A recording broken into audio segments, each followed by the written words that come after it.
You are listening to The Standard Show, the podcast that brings you the stories behind the standards.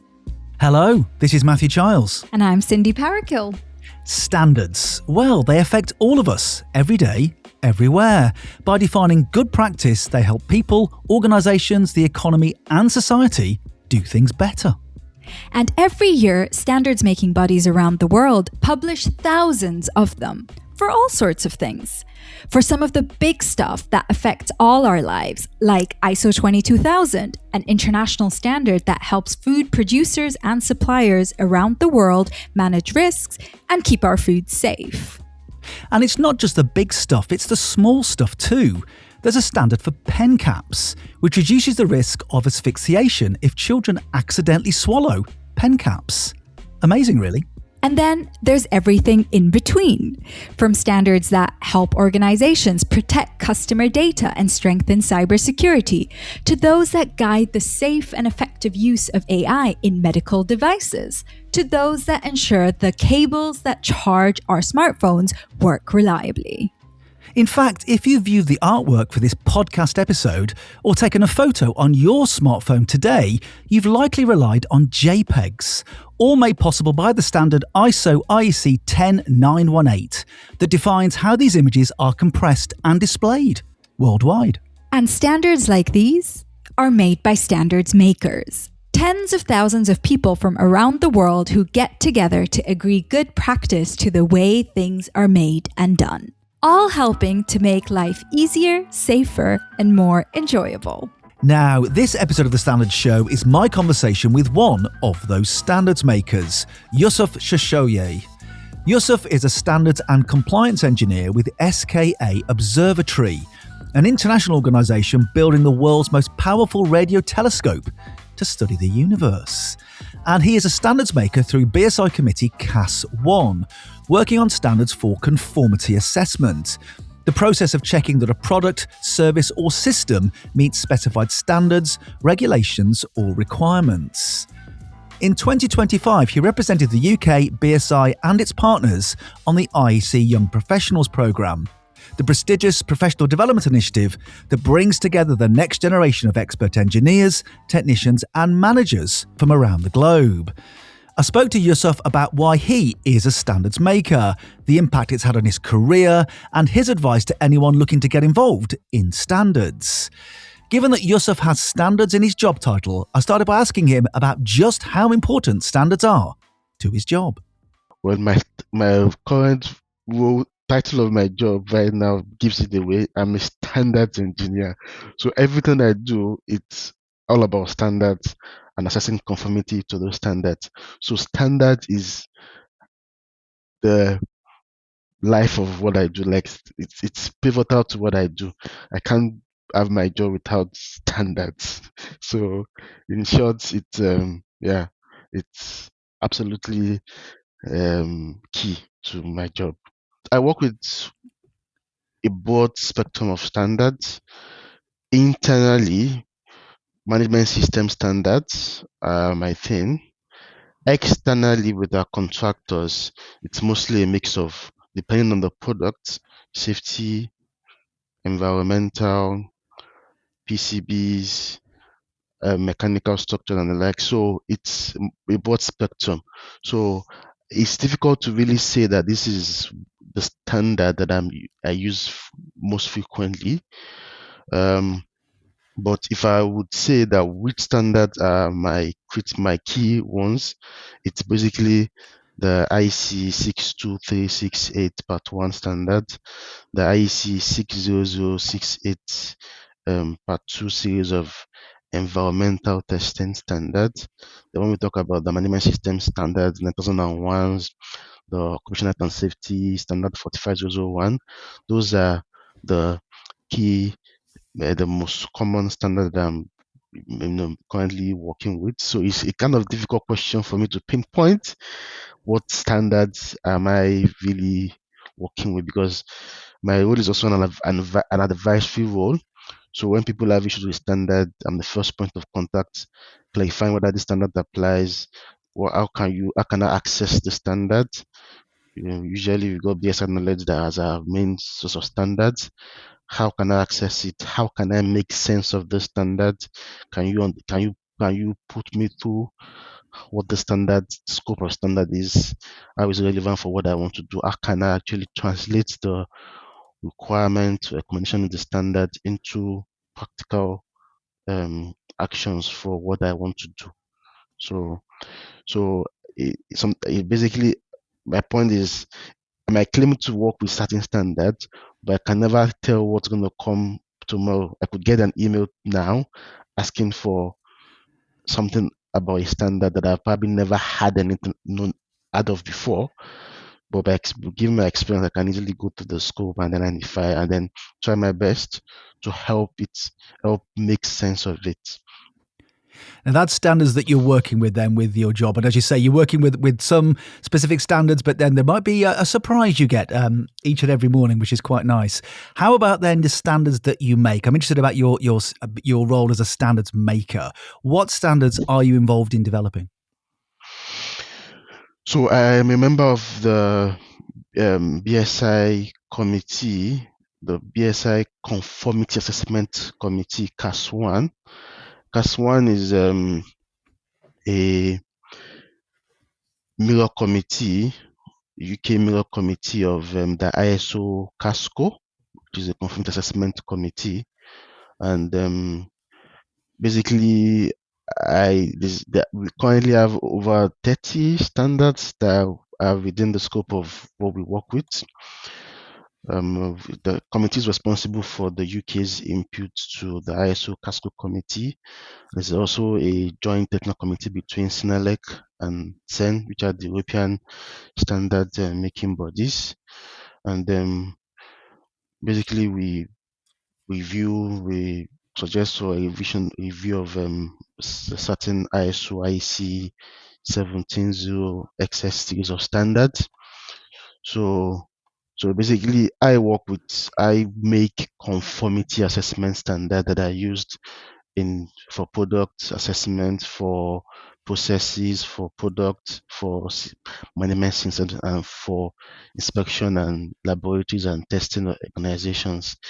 I can go on and on about what the conformity assessment standards are, but I don't think we have the time for that right now. So, well, it's you're involved in quite a lot through that particular committee, and obviously with your own job plus your standards making as well. You're pretty much steeped in standards already in your career. But I'm interested about your journey really and how it started. So, how and when did your standards journey start? And I'm really keen to explore your sort of motivations for getting involved. So my standards journey is it's a bit how will I put it? So on the conformity assessment side, working with BSI, it's only started about less than 2 years ago, becoming a member of the CAS1 committee. But prior to that, whilst in my former job, I was involved. My employers then were the automotive industry regulators. So any automotive standards needs to, in Nigeria for particular, needed to come through us. We need to have input into those standards. So we periodically received requests to technically review proposed standards and submit comments that should be considered in those standards. And I was privileged enough to be amongst the ones that used to be tasked with looking at the standards and then providing comments or suggestions that should be considered in the final draft of the standards. So it wasn't a formal standard making arrangement. It only became formal when I joined the BSI CAS1 committee, working on reviewing and drafting and revising um, ISO IEC conformity assessment standards. So it was more of an accidental encounter with standards and making standards. And my current role now, I work with multiple products. So I do a lot of conformity assessment. So I found out about the committee doing one of my yearly attendance of the BSI Standards Conference, and I was encouraged to join a committee. And I looked at the long list of committees that were available, and the only one that stood out for me was the CAS1 committee, and it's relevant for my job, and that was what motivated me to, give it a shot. And so far so good. I'm So far, still, so good. Yes, and yeah. we often say that on these conversations, in these conversations I have with our standards makers, whether you were sort of seduced by them or stumbled, and I think it's a combination of the two for you. But pretty much, you kind of stumbled into it, and you're still here, which is fantastic. Now, I want to come back to sort of the motivations for sort of keeping you involved. But obviously, you've also benefited. You mentioned from the BSI Young Professionals Conference and the sort of network that you joined there. I just wonder, explain to us about the IEC Young Professionals Programme. You benefited from that as well. What were your motivations for applying for that? Yes, yeah, that's a wonderful opportunity that I found out while I attended the um, 2024 general meeting that was interestingly held in Edinburgh, just down the road from me. And I heard about the program, and I asked questions about how I could get involved. It felt like a very prestigious and not to miss opportunity. And I was lucky enough that after applying, I was chosen to represent the UK at the program, which is which I found quite insightful attending. Um, so I wanted to find a way to get myself much more familiar with the way IEC, works and develops standards. I've been privileged to have a sneak peek into the way ISO operates. The three main standard body are ISO, IEC, and ITU. And I had a feel for what ISO was about via the BSI CAS1 committee. And this IEC, the IEC Young Professional Program felt like the perfect opportunity for me to get my neck in and have a feel for the way IEC operates and develop standards. So that was motivation for applying, and yeah, thankfully I'm in an IEC Young Professional. No, so it was absolutely fantastic to have you representing the UK, Yussuf, on behalf of your fellow standards makers, but also on behalf of BSI and our partners in the on the Young Professionals Programme there at the IC in India. Now, we're recording this not that long after you've been back. How would you sum up the experience of being on the programme in India? Amazing. Amazing to meet over 90 fellow young professionals from, I'm not sure the numbers right now, but must have been 30 odd countries from all around the world. And it was amazing to actually sit down in the room with people of different backgrounds, diversity of colors, of nationality, of beliefs, of experiences. And the one thing that brought us all together that was standards, and it was all about standards. Nobody cared about where you're from, who you have, your background. So it was very, very interesting to see the way IEC worked from the inside. It's a very close knit family. People are very approachable and willing to listen and engage with you.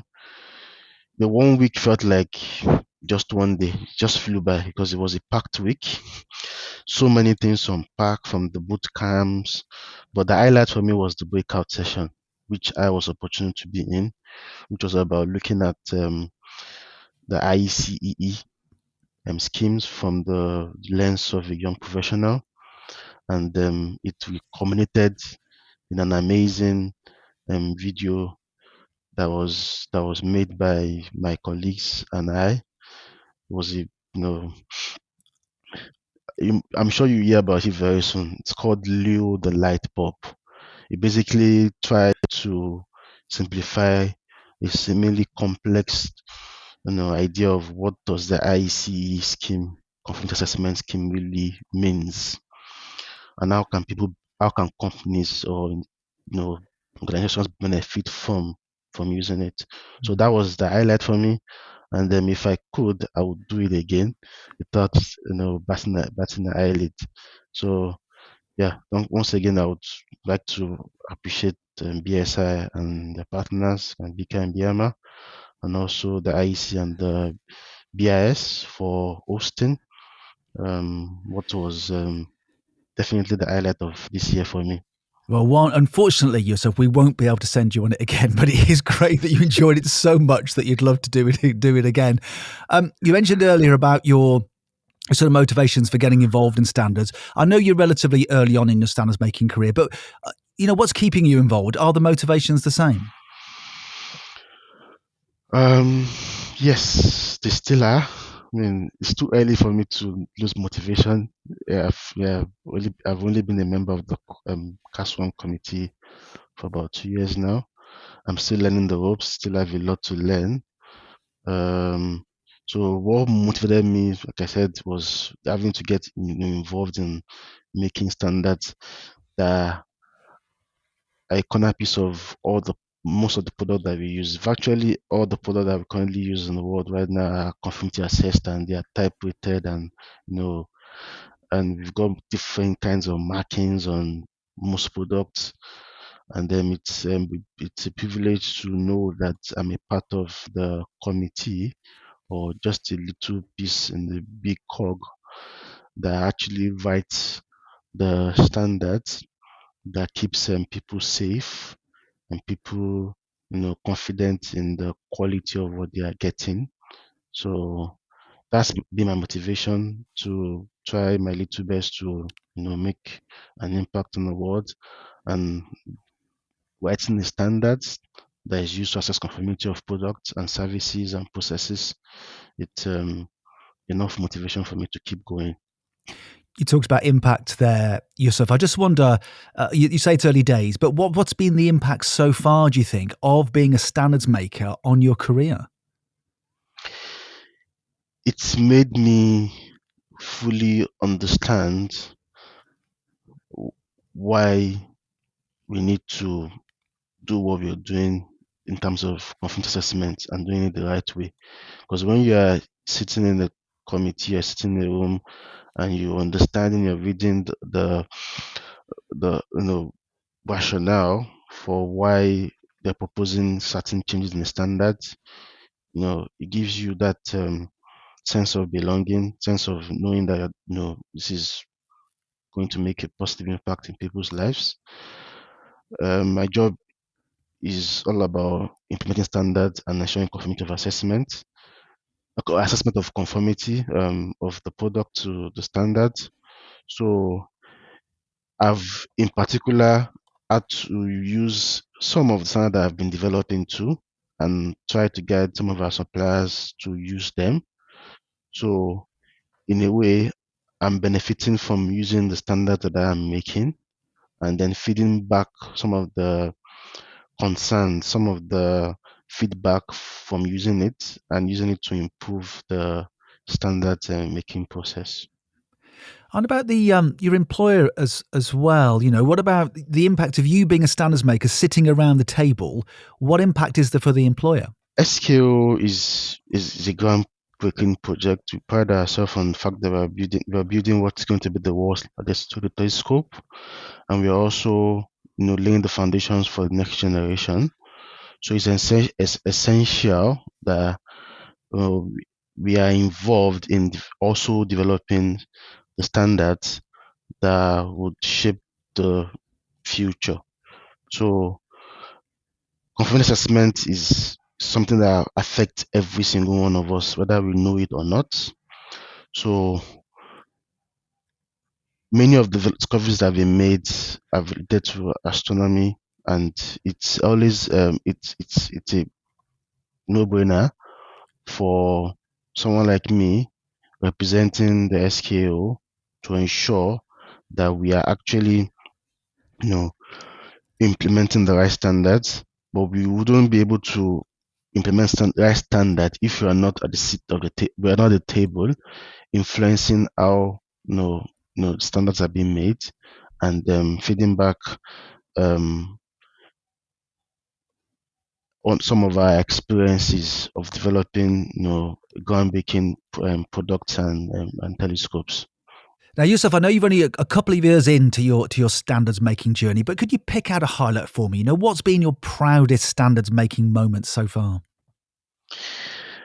I'm going to have to repeat it to the IEC Young Professional Programme that I was opportunity to be part of.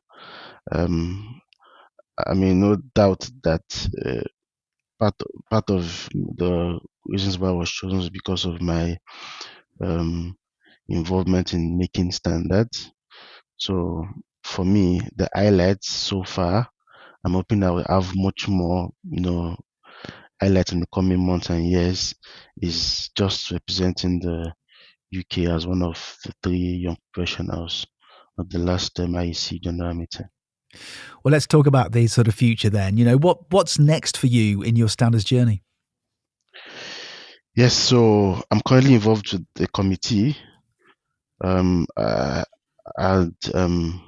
That's linked to ISO. I'm looking forward to extending my involvement with the other standards development bodies, IEC in particular. So, and then also trying to learn the ropes, and the goal for me in the long term would be to chair a committee. And chairing a committee is not something that I can wish for. I need to prepare myself for that and get myself actively involved in my current committee. So yes, that would be the next thing for me. Try to balance my current work and then try to get much more involved in the committee. And what advice, Yussuf, would you give to anyone else, listening to this, considering getting involved in standards themselves? I would say just go for it. You never can tell how much impact you're going to make. It's relatively easy because the standards, making bodies who want people to get involved. We all have something to contribute. We all have experiences. We all have expertise from our current work or previous work. It's just a case of finding the right ways to get involved, either through a committee or actually asking or looking for ways to identify standards that could assist with your day-to-day work. So I got into standard by accident, and I'm still here, and I'm hoping to be here for the long haul. So I would say, if you're not involved in standard, if you're not using standards, you're not making standards, the least you can do is start using standards and progressively become a standard maker. Now, like Yussuf, you too might want to be part of the standards community, sharing your expertise to shape standards for conformity assessment. Or maybe you want to create smarter transport solutions or make a difference in the field of baby feeding products or maybe cybersecurity. It doesn't matter.